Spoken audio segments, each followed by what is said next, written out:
Bem, voltamos para o nosso quadro Descomplicando, com o assunto dízimo, a palavra de Deus. E neste vídeo nós queremos tratar o dízimo à luz do Novo Testamento,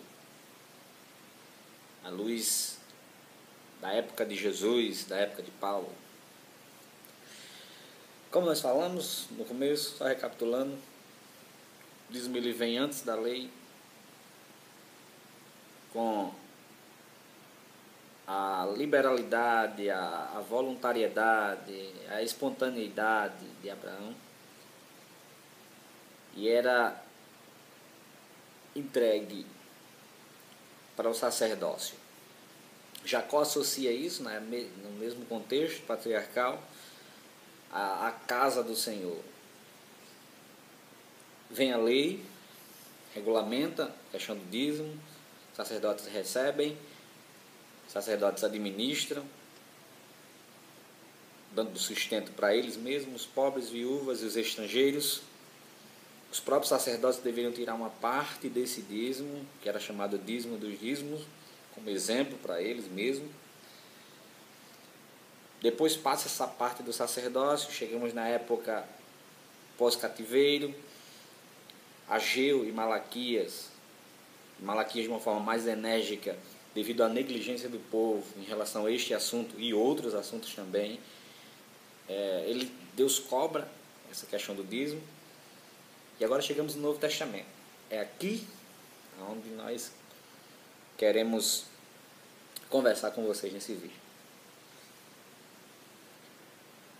O Novo Testamento, na época de Jesus, principalmente na época de Jesus, a questão do dízimo, ela é referendada. Quando Jesus fala para os fariseus que eles deveriam não se esquecer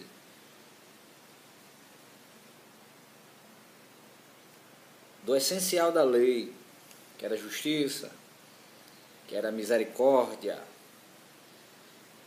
Eles viam a observância da lei e esqueciam os motivos para que essa lei foi colocada. Então eles davam a questão do dízimo, eles davam o dízimo do cominho, do endro, da hortaliça, mas se esqueciam do essencial da lei. E Jesus diz assim: deveis fazer estas coisas e não omitir aquelas.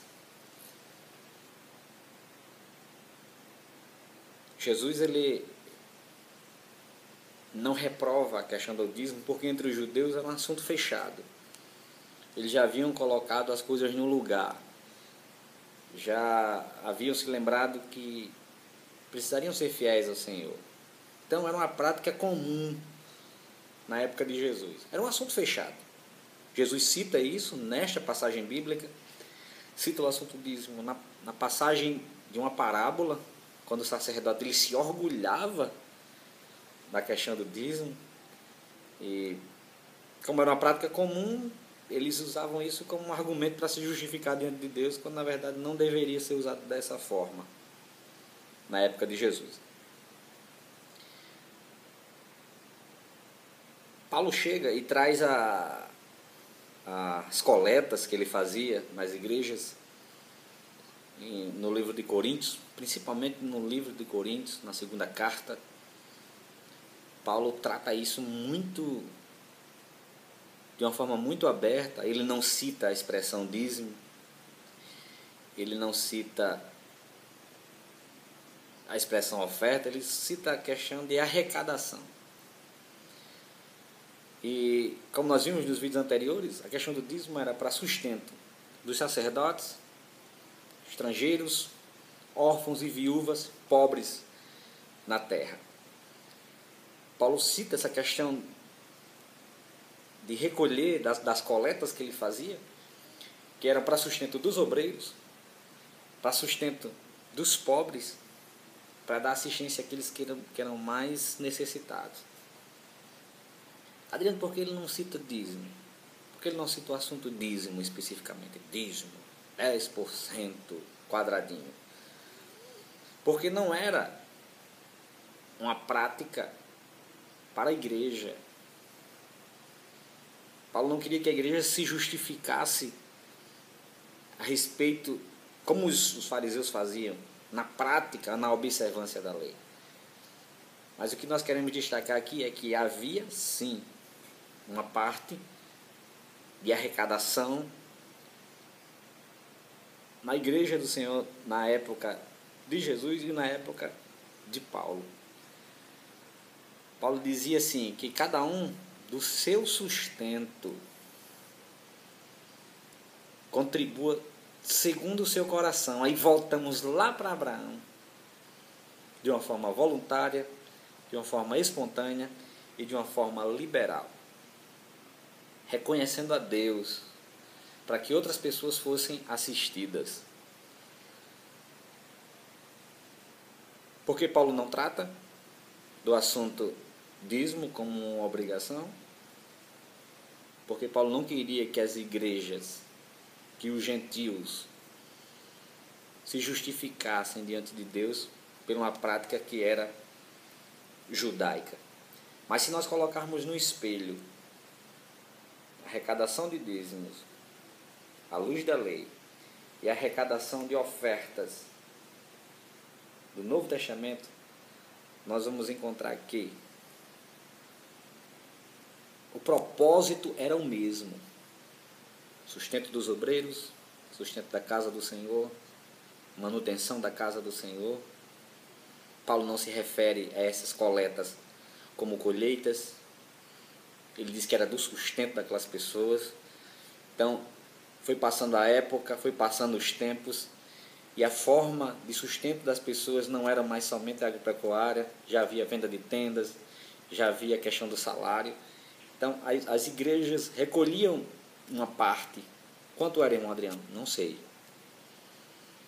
Mas no espelho das contribuições, era o mesmo espelho, o mesmo propósito para a casa do Senhor, para o sustento dos seus obreiros, para a assistência de pobres viúvas que estariam no meio do povo. Esse assunto ele volta aos Hebreus, o escritor aos Hebreus ele escreve isso, ele traz à tona o assunto dízimo no capítulo 7, quando ele diz que até a lei, até Levi se pagou os dízimos. Mas ele traz a questão do sacerdócio, isso aqui é muito claro na carta aos Hebreus, quando ele traz novamente o assunto dízimo lá na sua origem, quando Abraão encontra Melquisedeque. E ele disse assim, observe quão grande era aquele sacerdócio, que Abraão trouxe o dízimo de tudo. E o escritor aos Hebreus coloca aquele sacerdote, Melquisedeque, como um tipo de Cristo. E a prática do dízimo é colocada ali e está muito claro. Quando Abraão fez aquilo no começo, Melquisedeque sai de um cenário e aparece Cristo. E Abraão trata e o escritor aos Hebreus trata desse assunto, dizendo que os patriarcas pagaram a lei até Levi. Mas como Cristo veio, e com ele o sacerdócio eterno de Melquisedeque, o escritor aos Hebreus diz ali, aqui, neste tempo, no Novo Testamento, como Melquisedeque sendo um tipo de Cristo, não é errado observar a dedicação do dízimo. Dê uma observada nos versículos lá de Hebreus, quando ele fala sobre Levi e quando ele fala do sacerdócio de Melquisedeque, sendo um tipo de Cristo.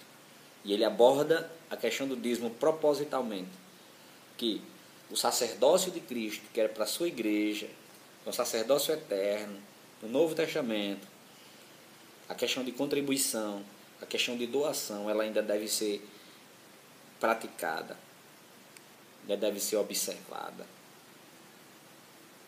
No próximo vídeo eu tratarei o assunto dízimo para os nossos dias, para a nossa época, porque tem se levantado uma geração que tem pregado contra isso, mas não tem como contrarrazoar a Bíblia, porque dizem que é uma prática da lei quando não era, dizem que não era observação, não era obrigação para a igreja, beleza, concordo com você, não é obrigação, deve ser de uma forma voluntária, espontânea e liberal, certo? E espera-se que essas pessoas que pregam contra esse assunto sejam, no mínimo, generosas. Mas eu não estou condenando, eu estou julgando, que a Bíblia manda julgar. Vocês que pregam contra este assunto não são generosos. Não contribuem com a sua igreja. Não contribuem com a causa dos pobres. Porque para a igreja não é uma forma de cobrança, não deve ser feito isso, como alguns líderes fazem de forma errada. Mas deve ser uma prática que deve ser observada, sim, com liberalidade, com voluntariedade e com espontaneidade. A questão do dízimo no Novo Testamento é um assunto fechado. Levi recebeu, morreu, mas volta ao sacerdócio de Melquisedeque, quando Abraão entrega o dízimo. Deve ser entregue, sim, ao sacerdote eterno, no caso Cristo. Seus ministros devem administrar como Paulo administrou, não para enriquecimento, como é feito hoje, mas para assistência do templo do Senhor, dos ministros do Senhor, pobres e viúvas. É essa a forma correta de se administrar esse assunto. No próximo vídeo nós trataremos sobre o dízimo para agora, para hoje, para os nossos dias. Obrigado.